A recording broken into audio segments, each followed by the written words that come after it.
September 2023 ದೆಹಲಿಯಲ್ಲಿರುವಂತ ಒಬ್ಬ ವ್ಯಕ್ತಿ ತನ್ನ ಮನೆ ಮೇಲೆ ನಿಂತ್ಕೊಂಡು ಬರ್ಡೇ ಇವೆಂಟ್ ಅಲ್ಲಿ ಡ್ರೋನ್ ನ ಹಾರಿಸ್ತಿದ್ದ.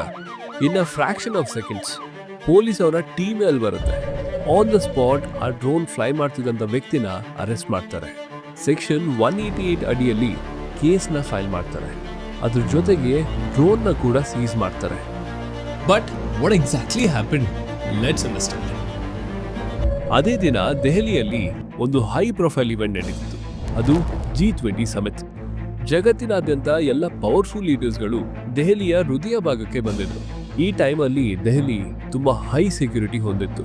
ಸೇಫ್ಟಿಗೋಸ್ಕರ ಸೆಂಟ್ರಲ್ ದೆಹಲಿನ ರೆಡ್ ಝೋನ್ ಆಗಿ ಡಿಕ್ಲೇರ್ ಮಾಡಿದ್ರು. ಅಂದ್ರೆ ಯಾವುದೇ ರೀತಿಯಾದಂತ ಏರಿಯಲ್ ಆಕ್ಟಿವಿಟೀಸ್ ನ ಕಂಡಕ್ಟ್ ಮಾಡಬಾರ್ದು ಅಂತ. ಆದ್ರೂ ಕೂಡ ಒಂದು ಅನ್ಅಫಿಷಿಯಲ್ ಡ್ರೋನ್ ಇವೆಂಟ್ ನಡೆಯುವಂತ ಜಾಗದಲ್ಲಿ ಹಾರಾಡ್ತಿತ್ತು. ಸೆಕ್ಯೂರಿಟಿ ಫೋರ್ಸ್ಗೆ ಸೈಟಿಂಗ್ ಮುಖಾಂತರ ಇಮಿಡಿಯೇಟ್ ಅಲಾರ್ಮ್ ಕೊಡ್ತಾರೆ.